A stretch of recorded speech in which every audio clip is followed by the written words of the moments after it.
Hello जय हिंद दोस्तों, मैं आप सभी लोगों को अपने चैनल MMJ क्लास में सभी का स्वागत करता हूं। आशा करता हूं आप सभी अच्छे होंगे, बेहतरीन होंगे, शानदार होंगे। तो आज हम पढ़ने वाले हैं प्राचीन भारतीय इतिहास का चैप्टर है मौर्योत्तर काल। कौन सा चैप्टर है? मौर्योत्तर काल, जो आज इसकी क्लास दूसरी होने वाली है। तो आप इस चैप्टर से महत्वपूर्ण प्रश्नों की प्रैक्टिस करने जा रहे हैं। तो आप किसी भी एग्ज़ाम की तैयारी कर रहे हैं, चाहे वो रेलवे, SSC हो, UP police, UPSI, UP constable, UP लेखपाल, या Delhi police, Delhi constable, Bihar police, Bihar SI, या रेलवे संबंधित किसी भी एग्ज़ाम की तैयारी कर रहे हैं, सभी एग्ज़ामों के लिए ये क्लास चलाई जा रही है क्वेश्चन प्रैक्टिस के लिए। तो आप किसी भी एग्ज़ाम की तैयारी कर रहे हैं, सभी एग्ज़ामों को देखते हुए आप ये क्लास को देख सकते हैं। आप चैनल पर नए आए तो चैनल को सब्सक्राइब कर लीजिए, अपने दोस्तों भाइयों के साथ भी शेयर कीजिए जो लोग गवर्नमेंट एग्ज़ाम की तैयारी कर रहे हैं। तो आप जितना अच्छा, आपसे आशा करता हूँ पिछली क्लास ज़रूर देखी होगी, नहीं देखी हो तो जाकर ज़रूर देख लीजिएगा और रिवाइज करते रहिएगा। जितना रिवाइज अच्छा करेंगे उतना अच्छा आपका रिजल्ट आएगा हर एक एग्ज़ाम में। तो चलिए बिना टाइम वेस्ट के क्लास को स्टार्ट करते हैं। तो आज ये मौर्योत्तर काल की दूसरी क्लास है, ठीक है। तो आज का पहला क्वेश्चन है सीमुक निम्न वंशों में से किसका संस्थापक था? सीमुक निम्न वंशों में से किसका संस्थापक था? तो किसका संस्थापक था? तो ये था सातवाहन का। किसका? सातवाहन का संस्थापक था। किसका था दोस्तों? सातवाहन शासक का संस्थापक था, याद रखें। अगला क्वेश्चन है किस चीनी जनरल ने कनिष्क को हराया था? किस चीनी जनरल ने कनिष्क को हराया था? किसको हराया था? कनिष्क को हराया था। कौन हराया था? पांचाऊ। कौन है ये? पांचाऊ। तो आपका ऑप्शन ए सही रहेगा। ठीक दोस्तों, अगला क्वेश्चन है निम्न में से किस वंश के साम्राज्य की सीमाएं भारत के बाहर तक फैली थी? किस वंश के साम्राज्य की सीमाएं भारत के बाहर तक फैली थी? तो कौन से वंश थे? वंश से याद रखिएगा, मौर्य वंश की सीमाएं और कुषाण वंश की सीमाएं, ये भारत की बाहरी तक, भारत के बाहर तक फैली थी। कहाँ तक फैली थी? बाहर के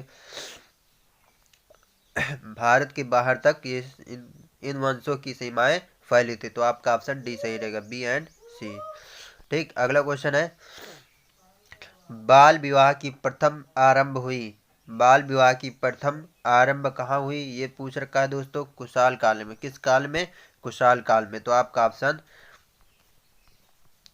बी सही रहेगा। क्या सही रहेगा दोस्तों? बी सही रहेगा। ठीक, कुषाण काल प्रथम सती हुई, प्रथम सती यानी में बाल विवाह की प्रथा प्रारंभ हुई थी कुषाण काल में। किस काल में? कुषाण काल में। तो आपका ऑप्शन बी सही रहेगा दोस्तों। अगला क्वेश्चन है निम्न में से किस स्थल से संसद मिनेंडर के 16 सिक्के प्राप्त हुए थे? किस स्थल से सांसद मिनेंडर के 16 सिक्के प्राप्त हुए थे? किसके सिक्के प्राप्त हुए थे? सांसद मिनेंडर के 16 सिक्के प्राप्त हुए थे। किस स्थल से पूछ रखा है ये? क्या पूछ रखा है? स्थल पूछ रखा है। तो दोस्तों क्या स्थल? बैराट। कहाँ पे?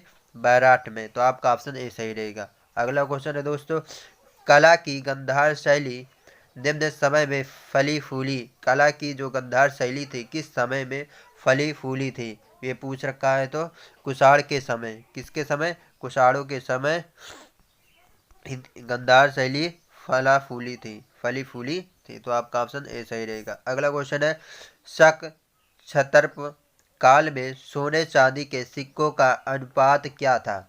कौन सी काल में? शक क्षत्रप काल में सोने चांदी के सिक्कों का क्या अनुपात था दोस्तों? ये पूछ रखा है। तो 1.35। कितना था? 1:35। कितना था दोस्तों? 1:35 था। तो आपका ऑप्शन सी सही रहेगा। अगला क्वेश्चन है निम्नलिखित में से कौन सही सुमेलित नहीं है? निम्नलिखित में से कौन सही सुमेलित नहीं है? तो सातवाहन स्वर्ण ये नहीं सही सुमेलित, बाकी ये आपका ऑप्शन सही रहेगा। कुषाण काल में स्वर्ण एवं ताम्र सातवाहन शासकों ने स्वर्ण सिक्के नहीं चलाए थे। क्या?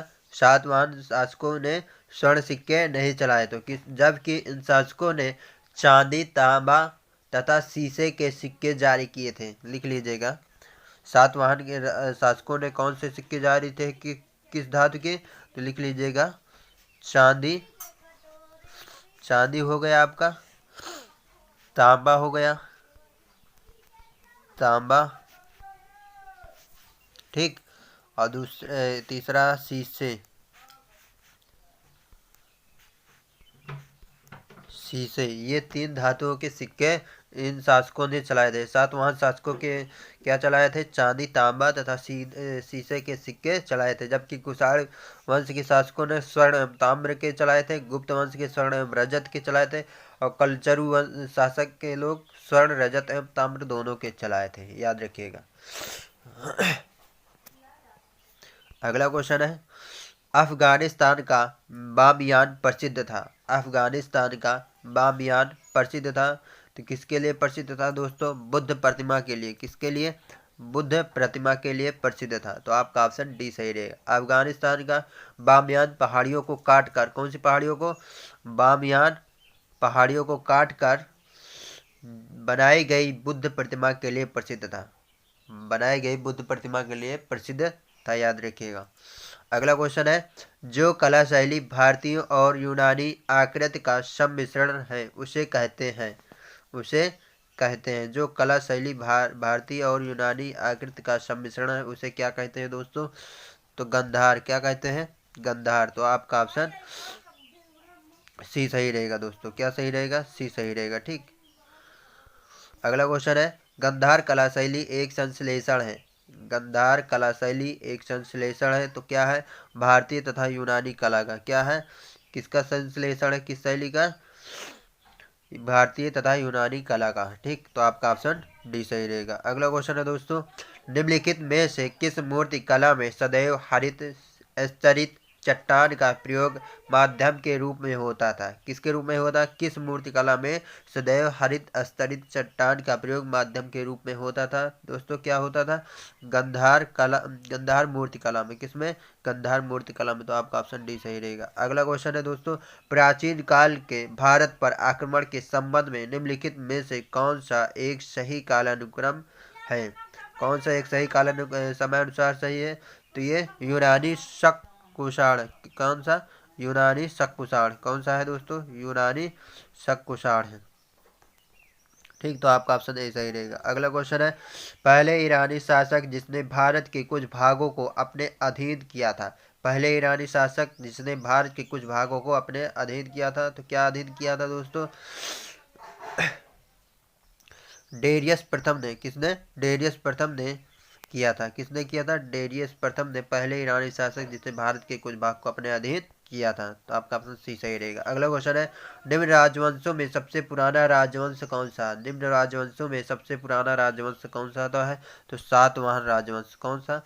ये सातवाहन राजवंश ये सबसे पुराना राजवंश है। ये आपका ऑप्शन डी सही रहेगा दोस्तों। अगला क्वेश्चन है, आंध्र सातवाहन राज्यों की सबसे लंबी सूची किस पुराण में मिलती है? आंध्र सातवाहन शासकों की सातवाहन राज्यों की सबसे लंबी सूची किस पुराण में मिलती है दोस्तों? मत्स्य पुराण में। किसमें? मत्स्य पुराण में मिलती है। ठीक। तो आपका ऑप्शन सी सही रहेगा दोस्तों। क्या? सी सही रहेगा। ठीक। ईरानी शासक डेरियस प्रथम पुराणों में कुल 30 या 31 सातवाहन राजाओं के नाम मिलते हैं। किसमें? पुराणों में कितने मिलते हैं? याद रखिएगा, 30 या 31 सातवाहन पुराणों की राजाओं के नाम मिलते हैं। जबकि उससे लंबी सूची मत्स्य पुराण में 30 राजाओं की थी। कितने? 30 राजाओं की। मत्स्य पुराण में कितनी थी? 30 राजाओं की थी। याद रखिएगा, 30 राजाओं की शासकता है। ठीक। 30 राजाओं की थी। अगला क्वेश्चन है, सातवाहनों की राजधानी अवस्थित थी। सातवाहनों की राजधानी कहाँ अवस्थित थी? दोस्तों अमरावती में। कहाँ पे? अमरावती में। कहाँ पे स्थित थी? अमरावती में स्थित है। तो आपका ऑप्शन ए सही रहेगा। अमरावती कहाँ पे है दोस्तों? आंध्र प्रदेश में। कहाँ पे है? आंध्र प्रदेश में, गुंटूर जिला के पास। याद रखिए अमरावती।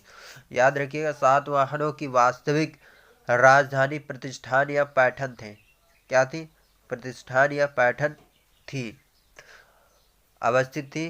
पुराणों में इस राजवंश को आर्द्रभ्रत या आंध्र जातीय कहा गया। ठीक। आंध्र जातीय या आद्रभ कहा गया है। ठीक। इनकी उनकी आरंभिक राजधानी क्या थी? अमरावती। क्या थी आरंभिक राजधानी? अमरावती थी, याद रखिएगा दोस्तों। अगला क्वेश्चन है, निम्न में से कौन सा स्थान सातवाहनों की राजधानी थी? अभी हमने बताया था, क्या थी? प्रतिष्ठान, क्या थी? प्रतिष्ठान या प्रतिष्ठा, ये राजधानी। प्रतिष्ठान या पैठन, ये भी लिख लीजिएगा। पैठन भी कहीं कहीं पूछ लेगा तो आपसे, पैठन जानते, सातवाहनों की राजधानी थी।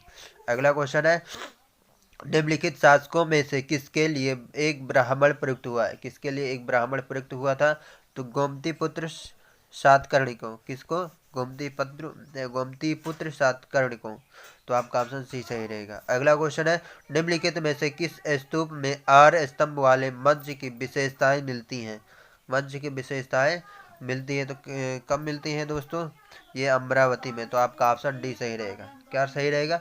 डी सही रहेगा। अमरावती स्तूप में आर्यक स्तंभ अथवा आयक स्तंभ वाले मंच की विशेषताएं देखने को मिलती है। या आंध्र प्रदेश के गुंटूर जिले के अमरावती गांव में स्थित है। कहाँ पे स्थित है? आंध्र प्रदेश के राज्य की बात की जाए तो आंध्र प्रदेश के गुंटूर जिले में किस जिले में अवस्थित है? गुंटूर जिले में स्थित है। तो आपका ऑप्शन डी सही रहेगा। अगला क्वेश्चन है, निम्नलिखित में से कौन सा युग में सही सुमेलित नहीं है? कौन सा युग में सही सुमेलित नहीं है? तो भीतरी पुलिकेशिन द्वितीय, ये सही नहीं है। बाकी नासिक अभिलेख गोमती पुत्र का संबंध किस शासक से संबंधित है? गोमती पुत्र, ये भी सही। हाथी गुम्फा अभिलेख किससे शासक से संबंधित? खारवेल शासकों से, तो ये भी सही है। गिरनार रुद्रदामन प्रथम के लिए से संबंधित है, ये भी सही है। ठीक दोस्तों, बात की जाए भीतरी, तो भीतरी स्तंभ लेख का संबंध किससे है? तो गुप्त शासक से। किससे दोस्तों? गुप्त शासक। लिख लीजिएगा, पूछ लिया जाएगा आपसे तो क्या बताएंगे? तो गुप्त शासक। ठीक, भीतरी अभिलेख किससे संबंधित है? गुप्त शासक से संबंधित है। जबकि जो पुलकेशिन द्वितीय शासक है, इन लोगों से कौन से अभिलेख से संबंधित है? तो ये लिख लीजिएगा, ऐहोल अभिलेख। कौन सा अभिलेख है? ऐहोल अभिलेख है। लिख लीजिएगा, पूरा ना समझ में आए तो लिख देना है, लिख लीजिएगा, ऐहोल अभिलेख। ठीक, ऐहोल अभिलेख का संबंध पुलकेशिन द्वितीय शासक से संबंधित था, जबकि भीतरी अभिलेख गुप्त शासक से संबंधित था। ठीक, अगला क्वेश्चन है, निम्नलिखित में से किस वंश के शासकों को पुराणों में श्री पर्वतीय कहा गया? क्या कहा गया? श्री पर्वतीय कहा गया। किस वंश के शासकों को पुराणों में श्री पर्वतीय कहा गया है? तो किसको? इक्ष्वाकु को। किसको? इक्ष्वाकु को। तो आपका ऑप्शन बी सही रहेगा। क्या सही रहेगा दोस्तों? बी सही रहेगा। आपका ऑप्शन बी सही रहेगा। अगला क्वेश्चन दोस्तों देखते हैं, राजा खारवेल का नाम जुड़ा है। राजा खारवेल का नाम जुड़ा है, किससे जुड़ा है? तो हाथी गुम्फा लेक के साथ। किससे? हाथी गुम्फा लेक के साथ राजा खारवेल का नाम जुड़ा है। तो आपका ऑप्शन सी सही रहेगा दोस्तों। अगला क्वेश्चन है, निम्नलिखित राजाओं में से कौन जैन धर्म का संरक्षक था?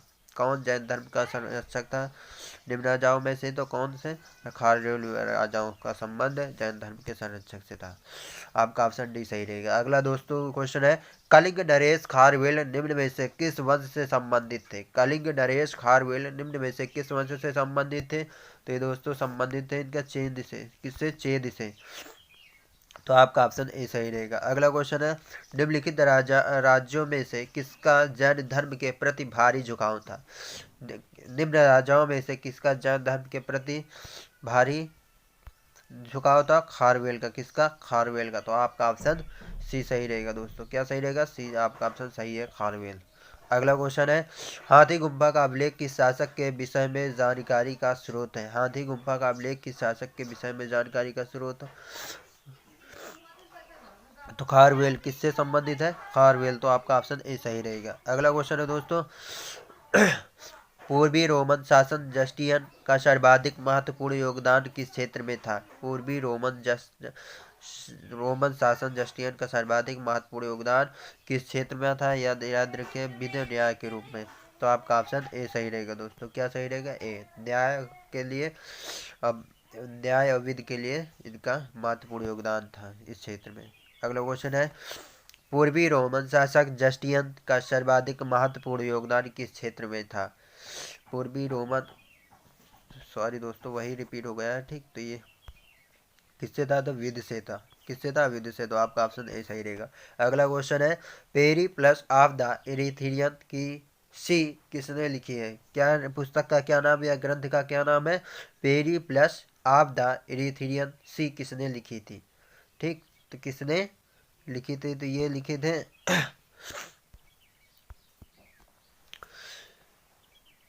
इसमें रोमन मिस्र बंदरगाहों से निवेशन नेविगेशन और व्यापार के अवसरों का वर्णन हुआ है। क्या वर्णन? बंदरगाहों से नेविगेशन और व्यापार के अवसरों का वर्णन हुआ है, इसमें मिलता है। इसमें अलेक्जेंड्रिया के एक आनाम नाविक ने लिखा है। किसने? आनाम नाविक ने लिखा है। इसने भारत से आयात तथा निर्यात की जाने वाली का उल्लेख किया है। भारत से आयात निर्यात संबंधों की जानकारी इसमें मिलती, इस ग्रंथ इस पुस्तक में मिलती है। तो याद रखिएगा। किसने लिखी है? ये आपके ऑप्शन में नहीं है दोस्तों, ठीक। याद रखिएगा। आप लोग कमेंट करके बताइएगा ये किसने लिखी है। आप लोगों को क्लास कैसी लगी? क्लास अच्छी लगी हो तो कमेंट करके जरूर बताइएगा। आप चैनल पर नया आए तो चैनल को सब्सक्राइब कर लीजिएगा, ठीक। आप अपने दोस्तों भाइयों के साथ भी शेयर कीजिए जो लोग गवर्नमेंट एग्ज़ाम की तैयारी कर रहे हैं। तो आप किसी भी एग्ज़ाम की तैयारी कर रहे हैं, इस क्लास को देखिए। हर एग्ज़ाम को देखते हुए क्लास क्वेश्चन प्रैक्टिस तौर पर चलाई जाती है, ना कि एक एग्ज़ाम के लिए। आप सभी एग्ज़ाम के लिए देख सकते हैं, चाहे वो आप एसएससी की तैयारी कर रहे हो, चाहे रेलवे, चाहे यूपीएसआई, यूपी कांस्टेबल या यूपी लेखपाल या RRB group D, NTPC, LP technical, JE, सभी एग्ज़ामों के लिए क्लास है, ना कि एक एग्ज़ाम के लिए। बिहार पुलिस, बिहार एसआई, सभी एग्ज़ामों के लिए है। तो ये क्वेश्चन का आंसर कमेंट करके जरूर बताइएगा। पेरिप्लस ऑफ द एडिथीरियन सी किसने लिखी है? तो ये एक थोड़ा संदेह मैं दे दे रहा हूँ। इसमें रोमन के मिस्र बंदरगाहों के नेविगेशन और व्यापार के अवसरों का वर्णन किया गया है। इसमें इसे अलेक्जेंडर के एक नाविक ने लिखा था। इसने भारत के आयात तथा निर्यात की जाने वाली वस्तुओं का भी उल्लेख किया है। तो याद रखिए, कमेंट करके जरूर बताइएगा, ठीक। जय हिंद, जय भारत दोस्तों।